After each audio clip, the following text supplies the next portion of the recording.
Hello, welcome to Miniature Realms. My name is Stuart. I've had loads of fun making content in and around this big release for Warhammer the Old World. I've reviewed the box, I've reviewed the books, you can catch those videos here.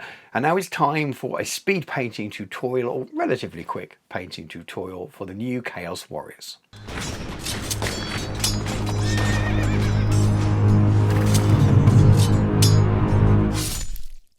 Miniature Realms is proudly sponsored by Counter-Attack Bases.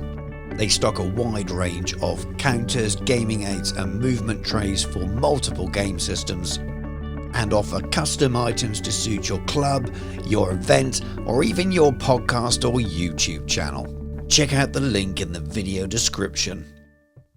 Now, if you haven't already caught them, go and check out my full unboxing of the set and also my breakdown comparison videos of the old and new rulebooks. I'll pop links to those in now. And a bit of background to this video. Many months ago, probably more than a year ago, I did a big how to paint a Warriors of Chaos Army as a speed paint project. And then more recently, I've painted the new Marauders using a similar style. And much of this video will carry on in a theme that matches those, probably closer to the Marauders than the original Chaos Warriors Army speed paint, but do go and check those out. So many of the techniques are interchangeable with what I'm doing here, which I think will help you out loads. There are some color changes, but the basic principles are the same. So if you watch all three and you like the kind of techniques, you probably take quite a lot more from it. So I'm starting this project with a zenithal layer using some browns and bone colours with my airbrush. This is my base layer after I've primed in black, and I'm deliberately going zenithal because I want lots of dark in the undercuts to really boost the shadows. I'm trying to build up layers so that I don't have to do much of the boring hard work afterwards, like painting in the leather straps, working on the hair and things like that. So I'm going to do lots and lots of dry brushing, lots and lots of work with the airbrushes, lots of oil paints and washes and tricks and things that will really hopefully help save a lot of time and get a cool looking army on the table, and that's the goal for this. All the paints that I use I'll hold up to the camera, so if you want to pause the video and make a note at any point you can do that. Alternatively, everything I use will also go up on my Patreon, and those posts are available to free Patreon members as well as paid. You don't actually have to pay anything to get those, and generally it's just lots of photos of all the paints and things I've used lined up, which is easy if you want to copy it yourself at home and actually turn it into a full tutorial. Lots of people just like to watch along and get a few ideas and take them and mix it in with their own painting styles. You'll notice as I get towards that bone colour at the top, I'm very much dusting it on in certain areas, using it as a bit of top highlight, allowing the overspray to sort of graze over the top of the detail, so that when I add washes and contrast paints and oil paints afterwards, you get this really nice pleasing effect. Going in close with the airbrush, picking out the tops of the horns, that kind of stuff, things that would just take time later on with the regular brush. Once all those airbrush layers are down, I'm going back in with a bone colour as well. I'm doing lots of dry brushing. I want to make sure there's very little paint left on the brush. I don't want any big streaky marks. I'm just trying to pick out the detail on the miniature. So you're looking at the detail of the wood grain and the fur cloaks and things mostly, but also a little bit on those horns, and not worry about where it overspills my dry brushing onto the armour areas, because I'm going to be covering that all in metallic paints anyway. So you really can be a little bit lazy with where you get your paint. What you want to make sure is more important is the quality of your dry brushing, that the paint's not too wet, that you're not getting too much paint on there and really picking up more than just the edges of the detail, because you'll get a much neater finish at the end. And there's going to be no edge highlighting in this paint job at all. It's all going to be easy kind of stuff like this. Appreciate not everyone has an airbrush, and you can do a lot of these techniques by underpainting or priming it in brown and still doing the dry brushing. You just won't get quite as much sort of variation in the layers of the painting unless you can build up with an airbrush. But in terms of the skill needed for brush control to do detailed edge highlighting things, there's none of that in this tutorial at all. And this is where all that underpainting really pays off. So the layers of browns that we've built up, lots of the dry brushing, as I'm going to spend them a lot of the time now until I get to the metallics, using glazes, sometimes re-dry brushing again to pick out some detail before glazing back again. And this is a quick method of wood, and there's a separate video which I won't bother linking here, but go and search for it on my channel. But basically I'm wet blending together a brown and a green. Sometimes I use more colours, but there's only a few small patches of wood here. So I wet blend them together on the wooden areas of the shields, on the handles of the weapons, and because they're thin slightly as well with medium, and all that dry brushing we've done, the detail shows through underneath. It looks like you've already given it a bit of a highlight. And you can use exactly the same method on all your leather areas as well, and the other details. And there's not actually that much sort of leather area on these miniatures. The Age of Sigmar miniatures are wearing boots, and they've got belts that are a lot more prominent. These you know have widely commented, why haven't they got full plate? Because it looks like full plate armor the way that it's detailed on the miniature. So while they're busy in terms of spikes and things, you can just paint them all in the same metallic color if you want, adding as much extra trim. If you want to paint this armor quickly, they're actually a little bit easier to paint than some of the previous versions because of that. This really is up to you how much difference you want to add to that armor. And when you do have little bits of leather sticking out, like at the bottom of the cape here, it tends to be really accessible and really benefits from using contrast paints, speed paints, that kind of thing.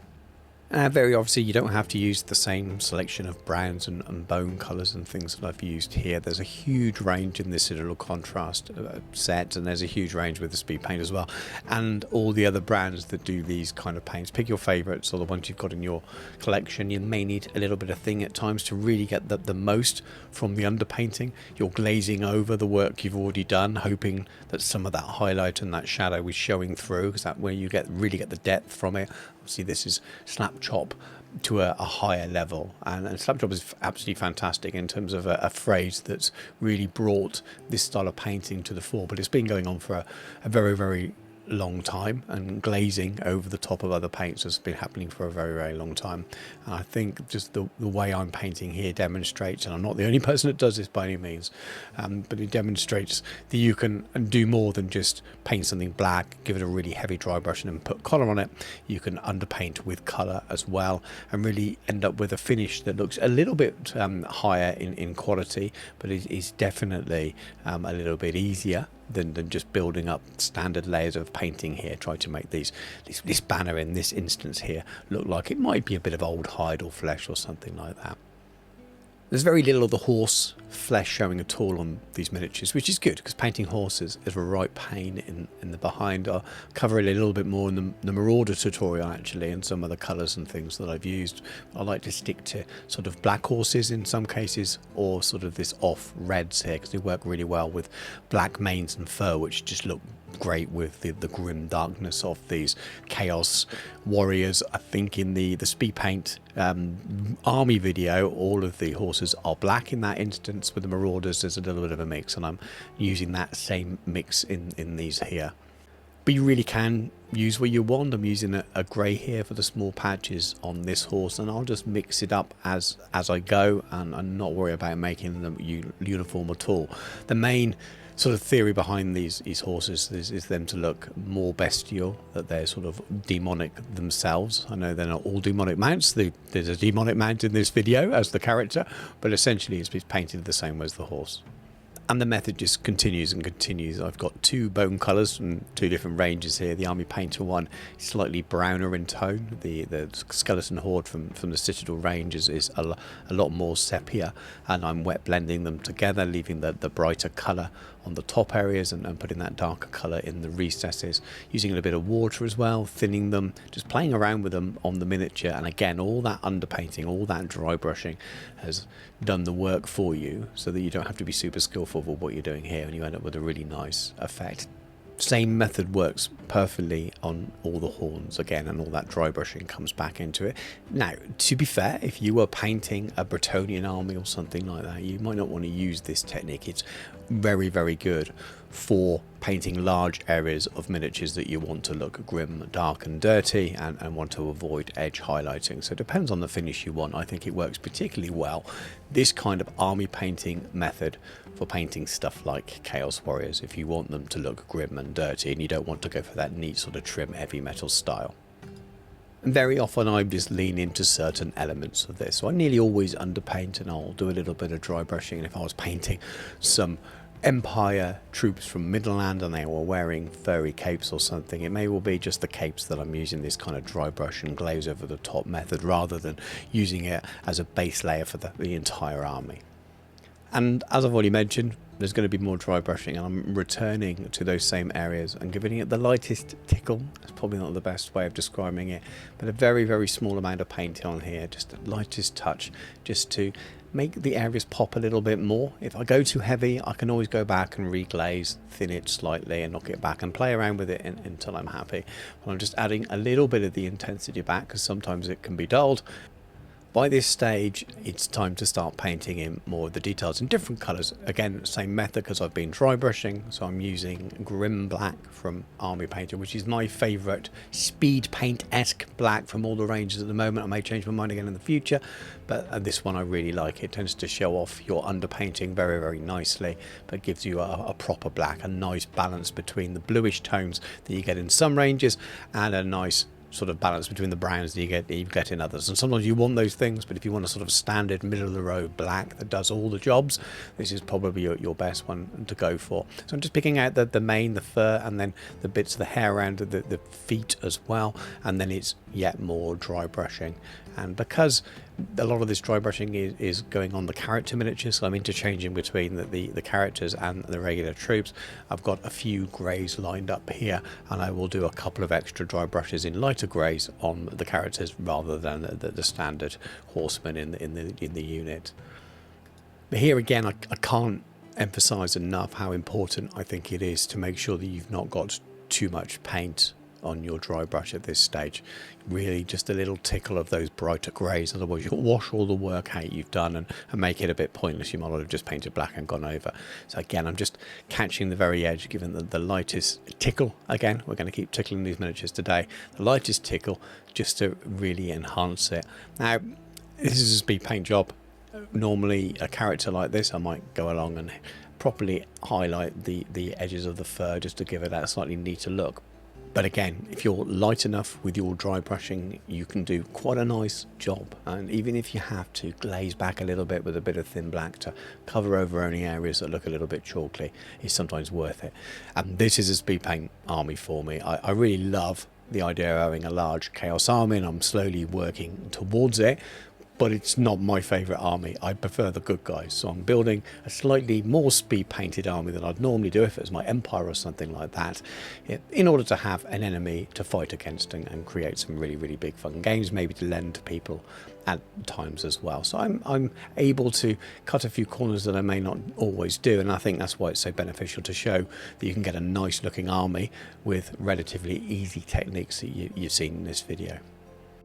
With all that done for now, it's time to start with the metallic paints, and the brown underneath was deliberate here because with bits of brown show through, it just looks like old weathered rusting armor, which is exactly what I was going for. That very original speed paint army video, if you go and watch that, you'll know that I started with a brown metallic with a really deep bronze, did all the airbrushing first and then painted back to black and did those other areas. This shows you how it can work in reverse.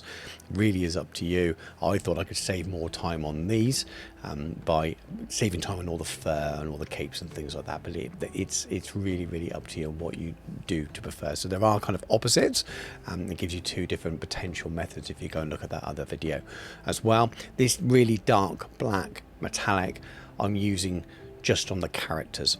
When we go to the regular foot troop, Chaos Warrior and Chaos Knight, I start from the next tone up, which also shows that you don't always need as many steps. This is really the only extra thing I'm doing with the two characters is starting with this metallic a little bit earlier, slightly darker, to give it a slight extra range in tone and maybe a little bit more gold later on.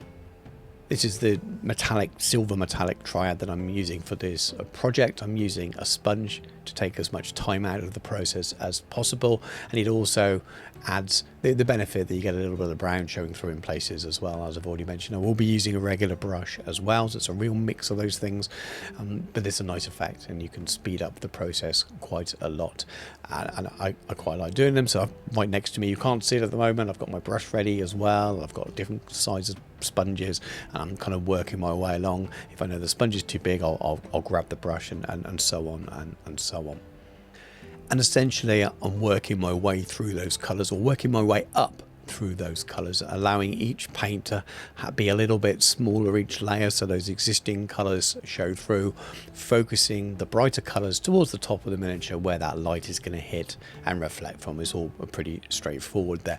Actually helps when you're painting metallic paints as well, if the paints are quite reflective, and these ones are, so you can see where the light is shining off it from your painting lamp or whatever, and again that helps you find where to place your colour. Now obviously if you're moving your miniature, that light reflection is going to change, so you've got to kind of remember your starting point if you're going to use that method alone, but I just use it as a little bit of a guide and it really helps you. But most of the time just keep an eye on it, thinking about, do I want to leave a little bit of dark metallic in that recess there to really increase the depth of the whole colour, and you'll generally get it right.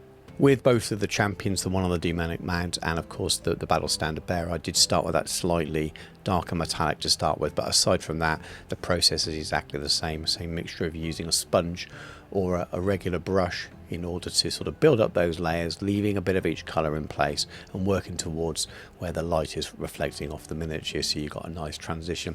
The final effect, as you'll see at the end, is not a huge amount of difference. Some people won't be able to see the difference, and I think it depends on the way you view miniatures and painting and things like that. I know it's there, I'm happy that it's there for my characters, but if you want to save time, you can absolutely cut out the number of sort of layers that you do. And when you do that, obviously you lose a little bit of detail in there, but they still look pretty cool, especially when you've covered them in oil washes and things as well. So you're being a little bit more careful now that I've finished areas like the banner that I don't want to get paint on. So I'm trying to be a little bit careful. You can cover things up with a little bit of blood splatter and things, which we'll see later on, but a little bit of care and building those highlights towards the tops of the banners, tops of the armor plates, those kinds of things. I think one of the most important things, and one of the easiest things to do, is work with the detail that's on the miniature. So making sure you don't have too much paint on your brush or on your sponge in this case, that when you dab it on, that it's going into the recesses, because you want that dark to remain in there. That will save you absolutely loads of time and make the miniature look better overall. You can only recover so much of that with the washes going into the recesses. So the depth that's been there via light, via colour, is really the best way to do it. For the regular warriors and the regular knights, I've gone straight in with a single gold, knowing that the oil washes are going to do the job for them, for this army. I mean, that's incredibly lazy, but I think it works for this kind of scheme that I'm going for, and the whole ethos of making this relatively easy and quick. If I wasn't doing oil washes and things over the top of them, I would make sure I do at least 2 different colours, but I feel this will be enough, and you can see at the end, I think it just about works for what I'm trying to do. When it comes to the champions, I've added a darker tone first, so I'm painting in the base layer with those, and then using that colour you've already seen as the highlights for it. I've left some of the armour plates that have trim without gold on, and I think too much gold, as a personal point of view, makes it look a little bit too bling, a little bit too sort of almost 40k-esque at times, or at least very sort of red era Chaos Warriors. I much prefer the much more grim, dark and grimy look to it. So you can add as much as you want. Obviously putting less gold trim on takes away time as well, makes it a little bit quicker and easier. So there's a bit more gold filled in on the champions. You know, it seems fitting that they would have a little bit more filigree on their armor and things, but the miniatures, as I've said a few times, they've got lots of detail on, but so much detail that you genuinely can just paint all in the same armor color, and your washes will bring out all that detail and make them look pretty good. So it's up to you what you decide to add. There's lots of detail if you choose to paint it, but they're not miniatures, in my opinion, that look bad if you choose to paint it all in the same color armor. It's not like you've just left it and couldn't be bothered. It's there for you to choose what colors you want it to be. These are the ready mixed oil washes that I'm using. You can mix your own. I like the fact that I can just buy these and they're consistent and they're already mixed to the colour I want. I tend to use these more than any other colours. One's a very sepia brown colour and one's a much stronger brown. And I just think they do most jobs that I want to. Now, if you've never used oil washes before, a few things you probably need to be aware of. Firstly, use old brushes because you will damage your nicest brushes. They have thinner in there, they have mineral spirits mixed in with oil paints, and they will absolutely destroy your nice brushes. So always use old ones. The other thing is that because they have mineral spirits in there, they can destroy the paint job you've been working heavily on as well. Now, what a lot of people will do at this stage will do a gloss varnish in order to protect before they do their oil washes, and then in any areas that are matte or they want to be matte, they'll go back with the matte varnish afterwards to turn them matte again. You don't want matte on your armour, of course, that will really dull it down. However, you don't always need to do that. Sometimes you can wait a little bit longer, so wait 24 hours or so for your paints to fully set. And as long as you've got a couple of layers on there, a good quality prime, and a couple of layers afterwards, and all of the dry brushing and things that I did, I think it was airbrush, 3 layers, lots of dry brushing. If you're careful, you tend to be fine. And I've not done that here. There's no varnishes have gone on this miniature to protect it, but I'm definitely saying be careful. And if you're new to doing it, it might be worth playing it. It's safe. The final part on that really is metallic paints tend to be incredibly robust and can handle oil washes like this, especially these ready mix ones, where these ones are very friendly to paints. Obviously, if you're making your own, it depends on the thinner that you're using, they'll have different strengths and things, but I know that these scale color ones are really quite soft and friendly, so I would recommend them from that. But if you're adding mostly to your armor areas, you're not going to have any issues. Now, I do deliberately paint onto some other areas of the miniature, and you'll be watching me do that. Don't worry about that either, but just be careful. I have to warn you. I don't want you to say I copied you and it just stripped all my paint off. Just be mindful of it. Let things fully dry and fully set first, and if you're concerned, do give them a varnish, because that's probably the standard advice out there. Now, with all that advice out of the way, what I'm actually doing with it, I'm using it like I would, or like I would have previously have used a non-oil agave earth shade for most things. I'm adding it to the armour of these troops on their weapons, but I'm also, as you can see, adding in little streaks and things on the banners. And the beauty of oil paints is that it doesn't tend to pull and leave horrible tide marks in the same way as a non-oil or an agave earth shade does, which you then feel afterwards you need to go back with the same metallic paint again. I won't be doing that. And the second part of it is they take a long time to set, 24 hours or more sometimes, and they stay tacky for a long time, which means you can remove them again very easily. And obviously you don't want to remove them all, but you can take some of the areas back off. You can buff it away with a bit of sponge sometimes, or a clean brush, or a cotton bud or Q-tip for people in other parts of the world. And it removes it from the flat areas, making it look shiny, but leaves it in the recesses, adding shade, adding shadow, but then also adding weathering effects as well, which we want for these. And this is artist thinner. This is an AK quick drying thinner, and it's safe to use on miniatures. Do not head to your local DIY store and buy some paintbrush thinner that you'd use with your painting house hold stuff at home, painting your walls or whatever. It will destroy even the metallic paints. It's too strong. This stuff is artist-based stuff. You can buy Sansador as well from Winsor & Newton, that kind of stuff. But I've just dipped it on my sponge there, got a little bit on an old brush, and I'm just taking it away from some of the flat areas, bringing that sort of bling back a little bit, but not too much, leaving it on the recesses. And this is why I love using oil paints over using standard sort of washes and things, because it saves going back in and it shades so much better than a standard wash does. We're getting close to the end now, and I'm not taking you through how I did the bases. You can check that main video, or a separate video I do have on my basing methods. I'll pop a link into that now. But part of the basing here is some mud effect that I'm using to place on the miniatures as well. A little bit of mud splatter on the bottom of their hooves, on the back of their cloaks and things.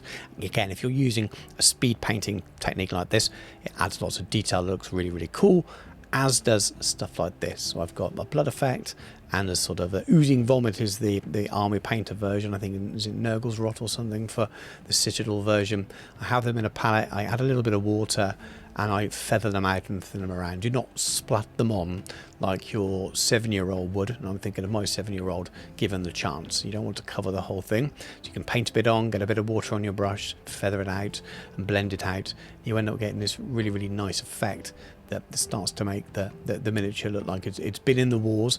And because it's chaos, you've got a little bit more artistic license here to add it to certain areas. So a bit on the shield where they've charged someone on the end of a blade, on these severed heads as well, glazing it over the top rather than just putting it on a big dollop. Same with the green. So I'm putting so little on my brush here, but it's just really adding the sickly grossness to it, over that underpainting effect that we've done earlier on. And it looks really cool, and it really couldn't be easier. So enjoy yourself with Chaos Miniatures, making it look really grim and icky and horror-like.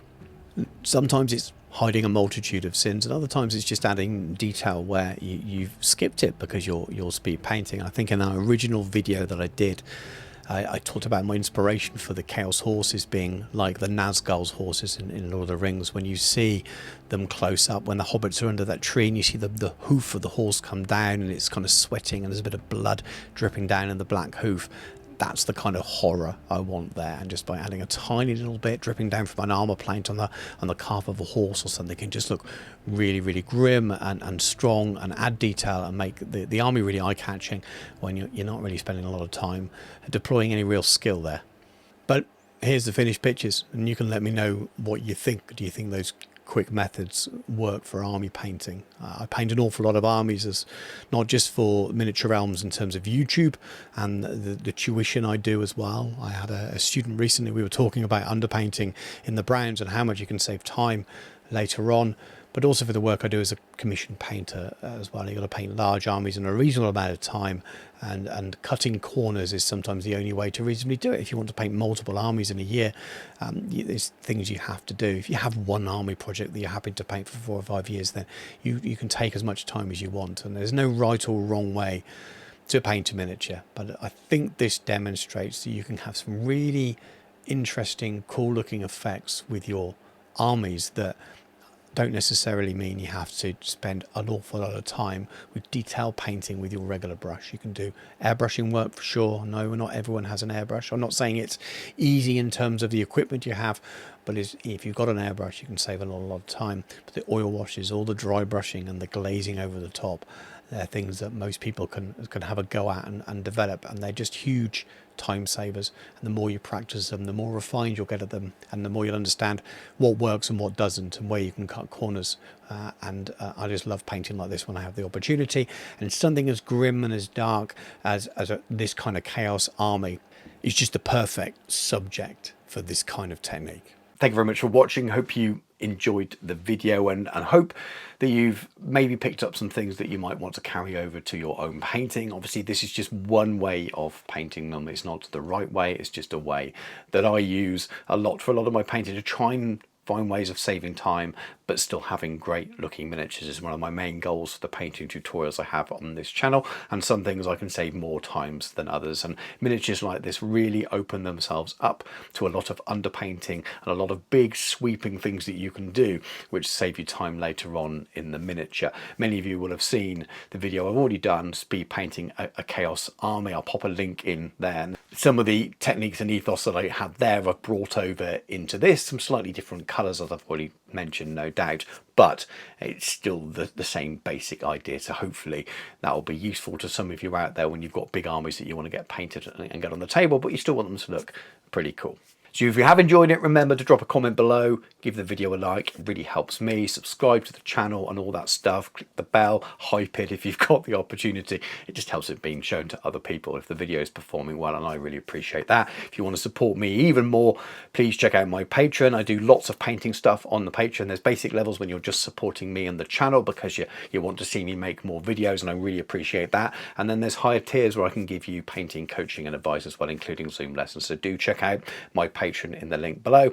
Also check out the channel sponsor, Counter Attack Bases. They make loads of Warhammer the Old World gaming aids and counters, and even do custom dice. But thank you very much for watching. Take care, and I'll catch you soon.